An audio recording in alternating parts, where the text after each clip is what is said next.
Dinadraft na ng Senate Impeachment Clerk of Court ang pre-trial order para sa nalalapit na impeachment trial ni Vice President Sara Duterte. Lalamanin ng pre-trial order roadmap na magiging gabay sa buong paglilitis. Nakalista rito ang mga isyong tatalakayin, mga ebidensya at testigong papayagang iharap at ang proseso ng impeachment trial. Target ng impeachment court na ilabas ang pre-trial order sa Lunes, June 29. Sa pre-trial conference itong Huwebes, isinumite na ng prosekusyon at depensa ang kani-kanilang pagtataya sa bilang ng trial days na kakailanganin upang maipresentang lahat ng kanilang ebidensya. No.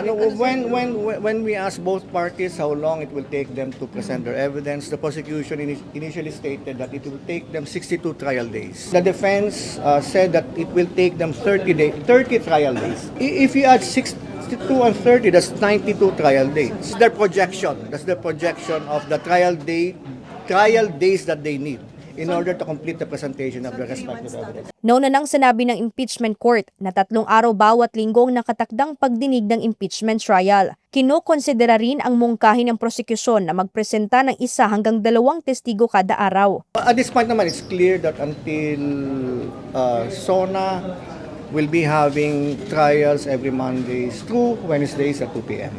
It depends on how fast the direct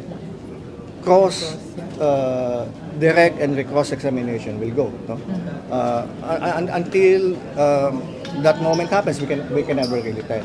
Tiniyak naman ng impeachment court na nanatiling on track ang pagsisimula ng impeachment trial laban kay Vice President Sara Duterte sa July 6. Para sa Diyos at sa Pilipinas kung mahal, ito si Sheena Torno, SMNI News.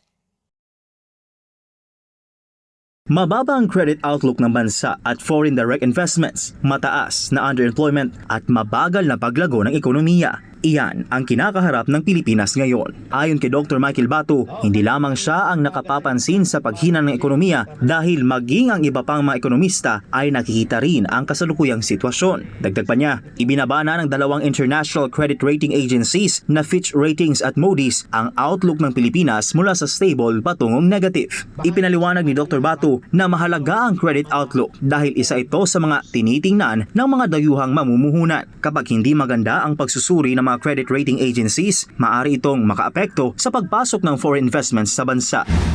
Fact, 2 days ago lang yung Fitch Ratings ay ibinaba nila yung credit rating ng ating bansa from stable to negative. Sipin mo, stable siya dati, ngayon negative na. Ganun din naman yung Moody's, inilower nila yung outlook sa Philippine banking system from stable to negative. Ayon pa sa ekonomista, nakikita na rin anya ang epekto nito sa mababang antas ng foreign direct investments. Binanggit din niya na nananatiling hamon ang inflation bagamat may trabaho ang maraming Pilipino. Mataas pa rin ang bilang ng underemployment o ang mga manggagawang kulang ang oras ng trabaho o hindi tugma ang kanilang hanap buhay sa kanilang kakayahan. Sinabi rin ni Dr. Batu na umabot lamang sa 2.8% ang paglago ng ekonomiya nitong nakaraang quarter. Anya, ibinaba rin ng pamahalaan ang target ng paglago ng ekonomiya sa humigit kumulang 3.5 hanggang 4.5%. Hindi ito maganda kasi alam mo, Jade, nakikita ito ng mga namumuhunan at kapag hindi maganda ang evaluation ng mga credit rating agency sa lagay ng ating ekonomiya, yan ay nakakaapekto yan sa daloy ng mga foreign investment na pumapasok sa ating bansa. At sumasalamin na ito sa nakikita natin, Jade, na mababang pagpasok ng foreign direct investments.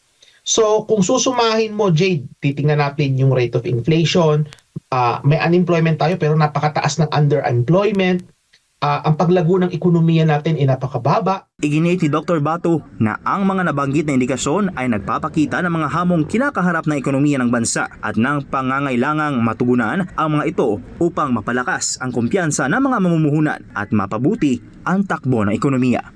Para sa Diyos at sa Pilipinas kumahal, Prince Tripoli, SMNI News.